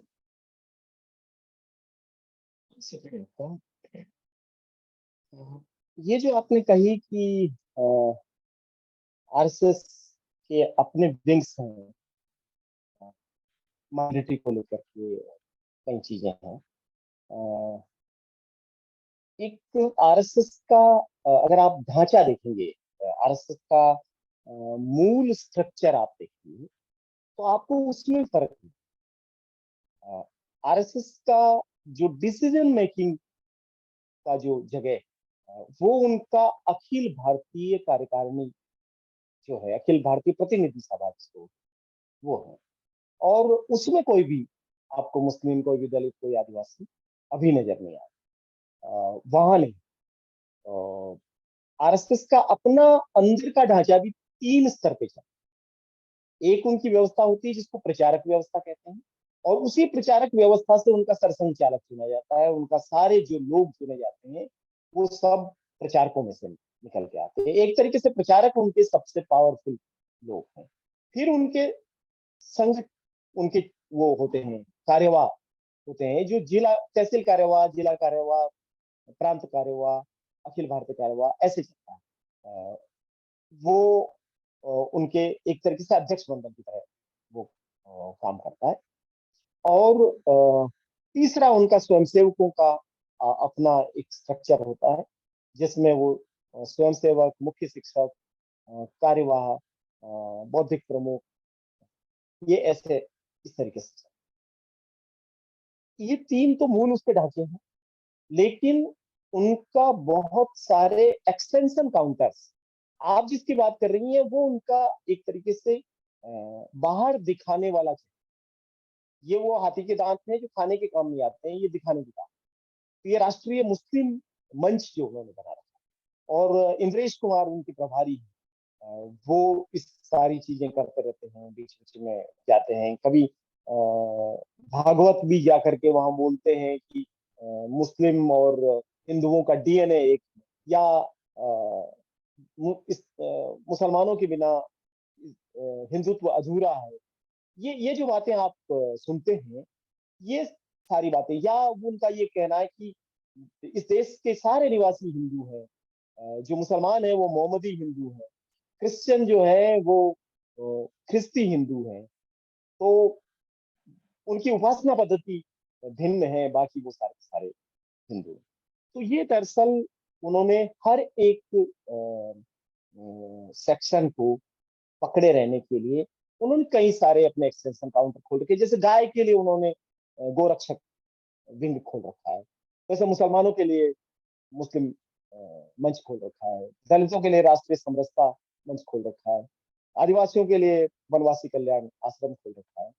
पर ये सब चीजें ये इसलिए नहीं खोल रखे कि इन वर्गों की आवाज आरएसएस के अंदर जानी चाहिए, या इनके पास ये पावर है कि आरएसएस को अपने अनुरूप बदल सके, बल्कि ये वो एजेंट हैं उनके जो आरएसएस के विचार को अपने समुदाय में ले जाए।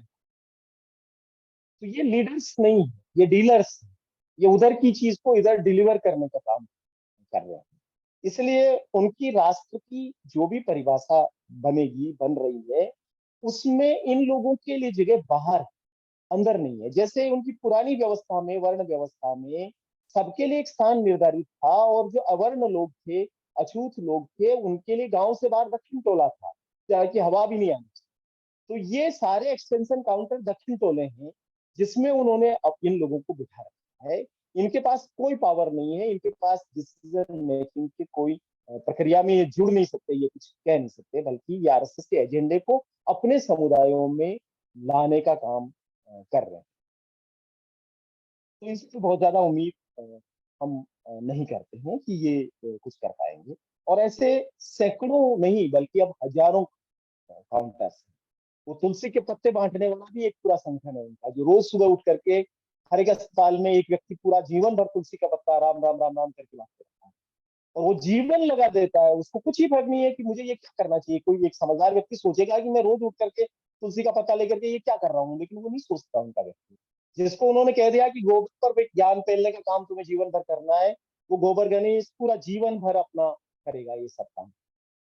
तो आप ये सोचिए कि ये जो चीजें हैं इनके जरिए लोगों को भ्रमित करने में लगे कि देखो तुम्हारी को जगह पता बना रखी है। जब उनका महिलाओं वाला प्रश्न उठा तो उन्होंने 1936 में उन्होंने राष्ट्रीय सेविका समिति बनाई। तो जब वो पुरुषों का संगठन बनाते हैं तो राष्ट्रीय स्वयंसेवक संघ बनाते हैं, लेकिन महिलाओं का बनाते हैं तो राष्ट्रीय स्वयंसेविका समिति नहीं बनाते, सेविका समिति बनाते हैं।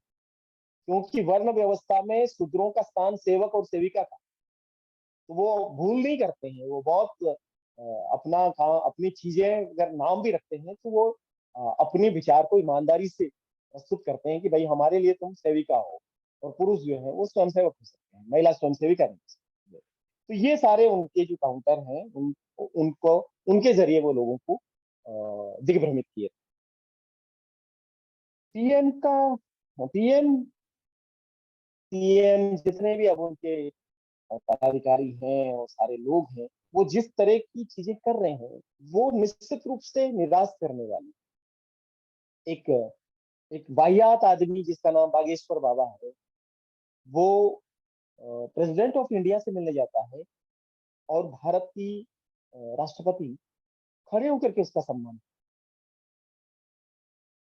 वो तो पता नहीं क्यों वो उनके चरणों में लेटी नहीं, वरना अगर लेट भी जाती तो क्या करते आप।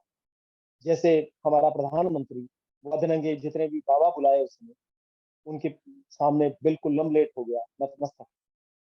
ये जो हम देख रहे हैं हिंदुइज्म की खुलेआम प्रैक्टिस हर जगह पे। अभी 3 दिन पहले प्रधानमंत्री हमारे राजस्थान में थे, अजमेर में वो एक मां संपर्क अभियान के लिए आए हुए थे, और वहां आने से पहले वो ब्रह्मा मंदिर, और वहां ब्रह्मा मंदिर में सारे पंडितों के पांव में पड़े और उन्होंने सब।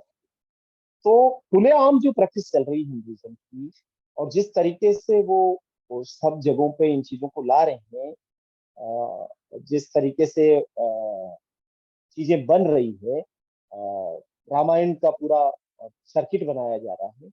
अभी कौन, आप जिन दलित इंटेलेक्चुअल्स की बात कर रही हैं, उधर से क्या आवाज आ रही है? क्या लोगों ने कहा कुछ कि भाई तुम क्या फर्जी काल्पनिक चीजों का सर्किट बनाने के लिए घूम रहे हो? ये जहां नेपाल से तुम्हें कोई सर्किट बनाना है तो वो बौद्ध सर्किट बनाना है, लुम्बिनी से शुरू करके आप सब जगह ले जाइए, गया तक ले जाइए, सारनाथ ले जाइए, सांची के स्तूपों तक ले जाइए, वो नहीं, उसकी चर्चा नहीं है। तो दरअसल ये जो पूरा हिंदुइज्म की प्रैक्टिसेस की जो चीजें चल रही है, उसमें कहीं न कहीं हमारे लोग जिस मजबूती के साथ उनके विरोध में बात करना चाहिए वो नहीं कर पा रहे। हालांकि ये भी मैं कहना चाहता हूँ कि अभी भी प्रतिरोध की जो आवाजें हैं, अभी भी वो दलित बहुजनों के यहाँ से सर्वाधिक उठ रही है। लेकिन जिस तरीके से जिस जिस लेवल पर चीजें उठनी चाहिए, मुझे लगता है कि वो हम नहीं उठा पा रहे हैं। हम ऐसी चीजों के लिए लड़ रहे हैं जिनकी लड़ाई आज लड़ने की है। हमारा जितना फोकस गांधी को गाली देने में आज है, उतना आज के जो लोग हमारे साथ कर रहे हैं, आज जो हमें दिख रहा है उस पर नहीं।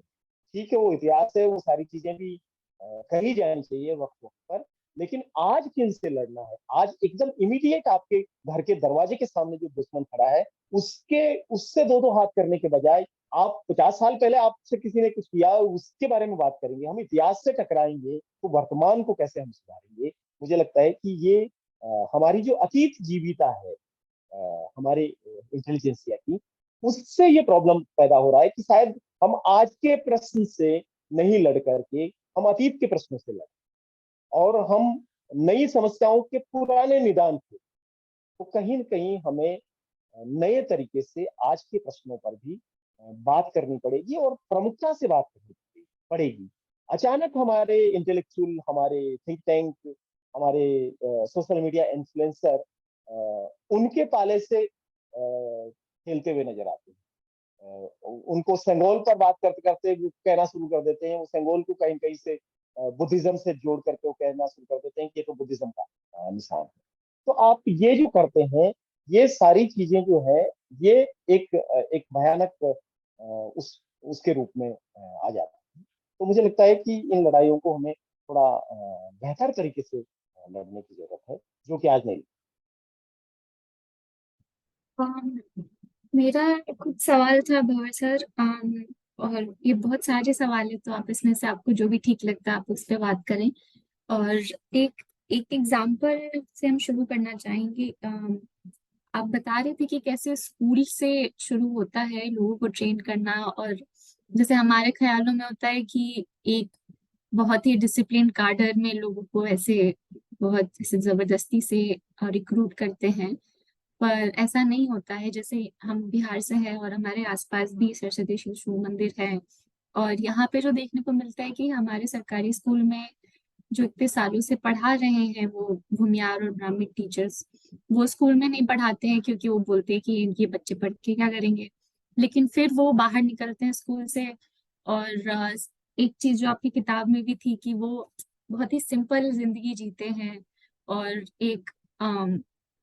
एक ऐसे मतलब चीजों को छोड़ के ऐसे गांधीवादी तरीके दिखा के वो कोशिश करते हैं कि वो जिंदगी जिए, और वो फिर वो जो वो स्कूल में नहीं पढ़ा रहे वो अपने कोचिंग सेंटर में या फिर अपना एक ऐसा ग्रुप बना के फिर वो शुरू करते हैं बच्चों को इंक्लूड करना, फिर वहां से ट्रेनिंग करना। ये मतलब हमने भी देखा है अपने यहाँ पे। तो इसके ऊपर आप थोड़ा और बात करते, क्योंकि ये लग रहा है कि एक बहुत ही जरूरी मुद्दा है। हम लोग जब भी आरएसएस की बात करते हैं तो हम लोग बात करते हैं उनके पॉलिटिक्स के बारे में, और उनके उनके नफरत के बारे में, उनके जो भी एजेंडा है, प्रोपेगेंडा है। लेकिन वो जो रिक्रूटमेंट जो जिस तरह से वो शुरू करते हैं उसके बारे में थोड़ा और बात करना, उसको और समझना हमको लगता है थोड़ा जरूरी है। दूसरा मेरा एक सवाल था कि आपने बोला कि ये जो संगठन है वो ब्राह्मणवादी, पितृसत्तात्मक और पूंजीवादी तीनों है। हम आपसे समझना चाह रहे थे कि आप ये मतलब ये पूंजीवादी किस विचार से आपको लग रहा है, और मतलब उस पे थोड़ा और आप बात कर सके तो काफी अच्छा होगा। और तीसरा सवाल आपके एक्सपीरियंस से जानना चाह रहे थे सर कि ये जो लिबरल और कंजर्वेटिव ब्राह्मण्स होते हैं कि कुछ लोग आरएसएस के साथ खुल के नहीं जुड़ते हैं, लेकिन पर आपको पता है कि वो ब्राह्मण है तो उनका सिंपैथी उससे लाई करेगा। तो इन दोनों जो जो अलग अलग तरह के ब्राह्मण सवर्णा होते हैं उनके साथ आपका कैसा एक्सपीरियंस रहा है? जो लोग खुल के संघी नहीं बनते हैं उन वो किस तरह से आरएसएस में पार्टिसिपेट करते हैं और उसको आगे बढ़ाने में किस तरह से मदद करते हैं, या फिर करते हैं या नहीं करते हैं, उसके बारे में थोड़ा बात करते तो वो अच्छा होता। मोटा मोटी यही है। Thank you. शुक्रिया आपका। मुझे लगता है कि काफ़ी वक़्त तो हो चुका है, हम और मेरे यहाँ लाइट भी गई हुई है और बहुत जम के बारिश हो रही है। पता नहीं आप तक में वो बारिश का भी आवाज़ पहुँच रहा होगा। तो आपने जो कहा ये सही है कि आमतौर पे लोगों को लगता है कि आरएसएस कहीं रिक्रूट करने जाता है, लोगों को भर्ती करता होगा, या क्योंकि बाहर से देखने पे लगता है कि वो जैसा अर्ध अर्ध सैनिक संगठन लगता है। उसमें बाकायदा कुछ सिस्टम होगा, लेकिन मुझे लगता है कि उनका तरीका जो है वो बहुत ही अ, इस तरह का सिंपल तरीका है कि लोग स्वतः जुड़ते हैं खेलने कूदने के लिए। और उनके अब इतने तरीके आप देखिए कि आरएसएस को मालूम है कि विद्यार्थी कब कौन सी शाखा में जुड़े। तो उनका सुबह सुबह एक शाखा लगता है जिसको कहते हैं शाखा, फिर सायं शाखा होती है। ये ज्यादातर उन कर्मचारियों के लिए या नौकरी पेशा लोगों के लिए होती है जो दिन भर अपना नौकरी करने के बाद में फ्री होकर के आते हैं। लेकिन एक एक रात्रिकालीन शाखा भी है, और ये मुख्यतः उन व्यापारियों के लिए है जो 9 बजे तक अपनी दुकान बंद करने के बाद में फ्री होते हैं, और उसके बाद में उनको समय मिलता है। अ, और जो लोग इन सब में नहीं आ सकते हैं उनके लिए एक शयन का कार्यक्रम है। तो वो केवल एक साथ किसी हॉल में जाकर के सोने के बहाने इकट्ठा होते हैं और 1-2 घंटा चर्चा करके वहीं बिस्तर लगा के सो जाते हैं और दूसरे दिन सुबह उठ के तो वो सोने के बहाने भी, एकत्रीकरण के बहाने भी, साप्ताहिक मिलन के लिए भी, और जब ये सब नहीं हो सकता है तो केवल 2-3 महीने में एक समय कहीं ऐसी जगह पर इकट्ठा हो जहाँ खाना अपने घर से लाएं और सब अपना अपना खाना खाएं, और उसको वो चंदन कहते हैं, ऐसा भोज वो आयोजित करते हैं। तो आप देखेंगे कि हर तरीके के लोगों के लिए उनके पास चीजें हैं। जो प्रोफेशनल्स हैं, आईटी प्रोफेशनल्स, और उनको लगा कि इन लोगों को हम फिजिकली कहीं नहीं बुला सकते हैं, ये अपने कामों में व्यस्त रहते हैं, तो उनके लिए इंटरनेट शाखा शुरू किया गया कि वो सोशल मीडिया पर मिलेंगे, वो व्हाट्सएप पर एक शाखा लगेगी, वहां पर वो इकट्ठा होंगे और वहां पर 1 घंटे के लिए बात करेंगे। तो उनका जो रिक्रूटमेंट है वो एक तरीके से मल्टीपल जगहों से, मल्टीपल तरीकों से किया जा रहा है। उनको मालूम है कि कौन लोग हैं जो गीत गाना पसंद, तो उनका जो गीत गाने वाली टोली है वो उसको पकड़ेगी। कौन लोग हैं जो उनका बैंड में, आरएसएस के बैंड में काम करेंगे, तो उनका जो गोस टीम है वो उसके साथ, वो ये भी ध्यान रखते हैं कि कौन लोग केवल शारीरिक फिजिकल चीजें कर सकते हैं, तो वो उनको फिजिकल चीजों में आगे बढ़ाते हैं। जो उनके लिए इंटेलेक्चुअल काम कर सकते हैं, अखबारों में काम कर सकते हैं, आर्टिकल्स लिख सकते हैं, गीत रच सकते हैं, गा सकते हैं, उनके लिए उनका जो पूरा संस्कार भारती है वो काम करती है। तो चित्रकारों के लिए, उनके लिए, तो सब तरह के लोगों के लिए। कई लोग जो आरएसएस की शाखा में सीधा नहीं जाते हैं लेकिन वकील, तो वो अधिवक्ता परिषद में, कई लोग विद्यार्थी परिषद में हैं, कई लोग मजदूर संघ में हैं, किसान संघ में हैं। तो इतना सारा उन्होंने सिस्टम बना लिया, इतने सारे गेट बना लिए कि जहां से लोग प्रवेश कर सकते, और ये प्रवेश करने के बाद में अंत रास्ता जो है वो एक ही जगह ले जाता है, और वो ले जाता है शाखा में। और शाखा या जो हिंदुत्व और हिंदू राष्ट्र जो है, अंतिम जो उनका लक्ष्य है सबका, वो चाहे इंटरनेट शाखा में मिले, चाहे वो सायंकालीन शाखा में मिले, चाहे एकत्रीकरण में आए, मिलन में आए, चाहे केवल देखने के लिए आए, एक कार्यक्रम में ही आए, लेकिन सबका अंतिम लक्ष्य जो है वो हिंदू राष्ट्र का है। और हिंदू राष्ट्र सीधे तौर पे आजकल कहा जा रहा है। मेरे समय में तो हिंदू राष्ट्र की बात तो केवल पढ़ने में ही कभी कभार आती थी, ऐसे सार्वजनिक रूप से कहा ही नहीं जाता। केवल ये कहा जाता था कि हम राष्ट्र को परम वैभव पर पहुंचा। ये जो जो भी राष्ट्र है, जो सेकुलर राष्ट्र तो नहीं, लेकिन जो राष्ट्र है उस राष्ट्र को अखंड भारत बनाना चाहते हैं और उसको सर्वोच्च उस पे ले जाना चाहते हैं। अब किसी को ये कहा जाए कि परम वैभव पे ले जाना चाह रहे हैं राष्ट्र को, तो आम आदमी को क्या दिक्कत है? उनको लगता है कि हाँ भाई, राष्ट्रभक्त व्यक्ति हैं, परम वैभव पे जाने में क्या दिक्कत है? अगर कोई इस कदर राष्ट्रभक्ति की बात कर रहा है तो उसके साथ जुड़ना ही चाहिए। तो मुझे लगता है कि, और सरकारी स्कूल सबसे बड़े, सरकारी स्कूल और सरकारी टीचर, उसमें प्राइमरी स्कूल से लगा करके यूनिवर्सिटी के प्रोफेसर, उनके सबसे बड़ा एक तरीके का कार्डर है जो खास तौर पे किशोरों को, युवाओं को पकड़ने का काम करता है। और ये पकड़ना शब्द मुझे लगता है कि हमारी भाषा है, लेकिन वो उन तक संपर्क करता है। और जब कोई व्यक्ति संपर्क में आ जाता है, अगर उनको ये पता चल जाए कि आप बहुजन इकोनॉमिक्स चलाते हैं और आप एकदम विचार के दूसरे छोर पे खड़े हैं, आप उत्तरी ध्रुव पे हैं, वो दक्षिणी ध्रुव पे हैं, तब भी वो आपको पकड़ेंगे और पकड़े रहेंगे, पकड़े रहेंगे, पकड़े रहेंगे, और कई सालों तक पकड़े। आपके घर के किसी काम में आ जाएंगे, कोई विपदा है तो आ जाएंगे, मौत होगी तो आ जाएंगे, कुछ जरूरत है तो आ जाएंगे, और अंत में किसी दिन आपके दिल का कोई, हृदय का एक कोना, कोमल कोना उनके प्रति जगेगा कि यार कितने अच्छे लोग हैं, कितना मीठा बोलते हैं, कितनी पीड़ा में आ जाते हैं, अस्पताल ले जाने के लिए आ जाते हैं, खून डोनेशन के लिए आ जाते हैं। आप कहीं जा रहे हैं तो भोजन लेके आ जाते हैं। और आपको लगेगा कि अरे कितना बुरा बुरा बोलते हैं ये लोग इनके बारे में, जबकि इतने अच्छे अच्छे लोग। तो ये जो उनका जो व्यवहार है लोगों की, जिस तरीके से वो सामने दिखते हैं, और मुझे लगता है कि सारे कट्टरपंथी तंजीमों का ये शायद एक पैटर्न है। मैंने और भी जो धार्मिक कट्टरपंथी हैं अलग आपको इस्लाम में और बाकी जगहों पे भी मिलते हैं, वो इतने मीठे बोलते हैं और उनका व्यवहार इतना होता है कि जैसे वो मानव नहीं, महामानव।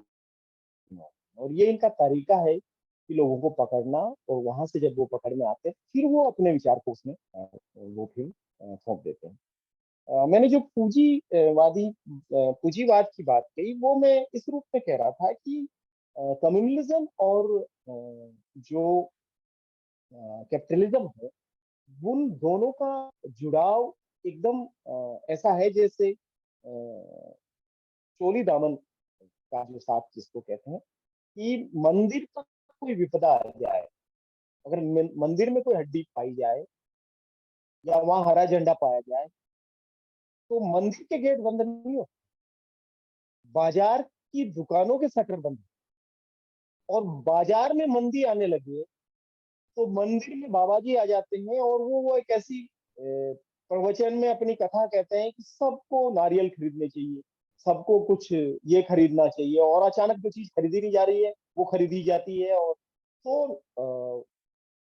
तो एक तरीके से धर्म पर विपदा आती है, सांप्रदायिकता पर विपदा आती है, तो मार्केट उनके पक्ष में खड़ा होता है, और मार्केट में जब भी कोई दिक्कत आती है तो ये खड़ा होता है। और आरएसएस में भी उसी तरीके से आप देखेंगे कि आरएसएस का जो मूल आइडिया है वो ब्राह्मण वर्चस्व का है, लेकिन उसको सबसे बड़ी फंडिंग कहाँ से, कौन उनको पैसा दे रहा है, कहाँ से वो मैनेज हो रहा है।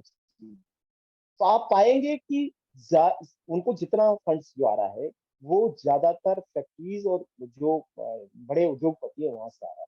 तो कौन लोग हैं?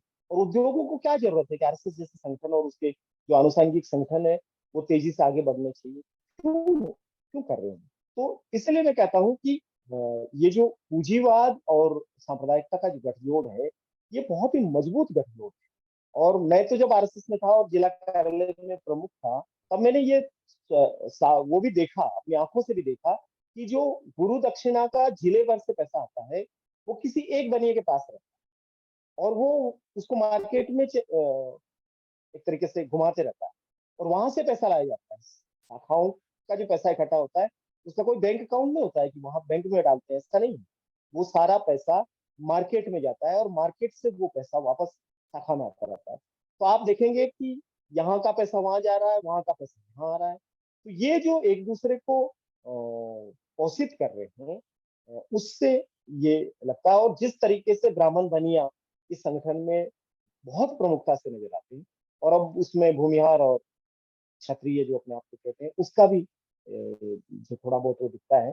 इसलिए मैं कहता हूँ कि ये सामंतवाद, ब्राह्मणवाद और पूंजीवाद का एक अजीब सा गठजोड़ है, जो हिंदुत्व के उसमें लेवल में हमको परोसा है। आपने ये जो कहा कि ये लिबरल और कंजर्वेटिव ब्राह्मण्स, मुझे लगता है कि पिछले प्रश्न का भी जवाब और इसका भी जवाब डॉक्टर अम्बेडकर ने अपने साहित्य में दिया है। बाबा साहब ने दलितों के दो प्रमुख दुश्मन है, उसमें ब्राह्मणवाद और पूंजीवाद। मुझे लगता है कि कैपिटलिज्म को लेकर के हमारे लोगों की जो समझ है वो थोड़ी सी अलग तरह की है, क्योंकि उनको लगता है कि ये जो क्लास का जो पूरा डिस्कोर्स है, या जो पूरा पूंजीवाद की जो बात है, वो कहीं न कहीं कम्युनिस्टों के नजदीक हम चले जाएंगे इसकी बात करके। मुझे लगता है कि उस पर हमें फिर से देखने की जरूरत है, क्योंकि डॉक्टर अम्बेडकर का जो पूरा श्रमिकों को लेकर के जो पूरा श्रम को लेकर के विमर्श है, जो पूंजीवाद को लेकर के विमर्श है, जो इकोनॉमिक्स को लेकर के विमर्श है, उसको आप एक नए सिरे से वापस लोगों के बीच ले जा सकते हैं, क्योंकि आप बहुजन इकोनॉमिक्स जैसा एक प्लेटफॉर्म चला रहे हैं, और ये मुझे लगता है कि आप बेहतर तरीके से इसको कर सकते हैं। डॉक्टर अम्बेडकर ने दोनों तरह के ब्राह्मण्स के लिए भी साफ तौर पे कहा कि वो अंततः कहीं न कहीं वो एक हो जाते हैं। लेकिन मुझे लगता है कि डॉक्टर अम्बेडकर के जीवन में भी कई मौकों पे उनके सहयोगियों के रूप में हम ब्राह्मणों को देखते हैं।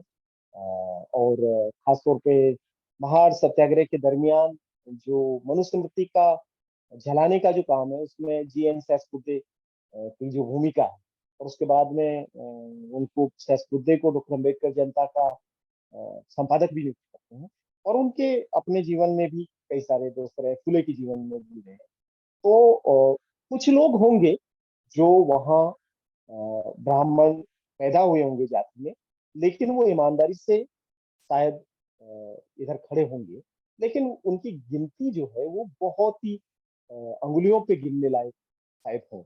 लेकिन ज्यादातर लोग जो हैं, अभी हम ये देख रहे हैं कि जो प्रगतिशीलता की बात कर रहे थे, जो उदारवाद की बात कर रहे थे, भाईचारे की और डाइवर्सिटी की बात कर रहे थे, अचानक उनके सुर बदल गए।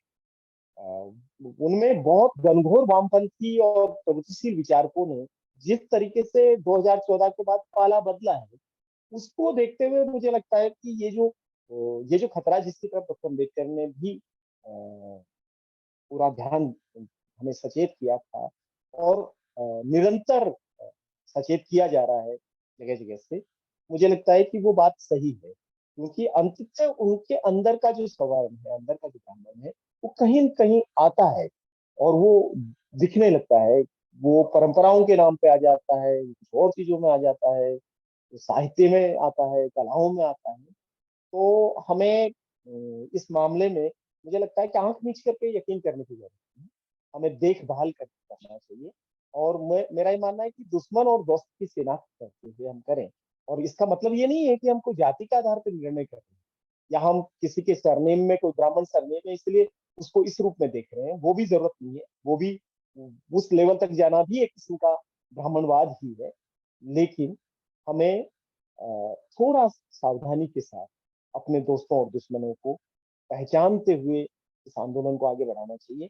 नहीं तो कहीं ऐसा नहीं हो कि हम सारे ही इतना गडमगड हो जाएं कि हम सब चीजों को खत्म कर लें। तो उस खतरे की को हमें ध्यान देना चाहिए। मैं अपने जीवन में व्यक्तिगत रूप से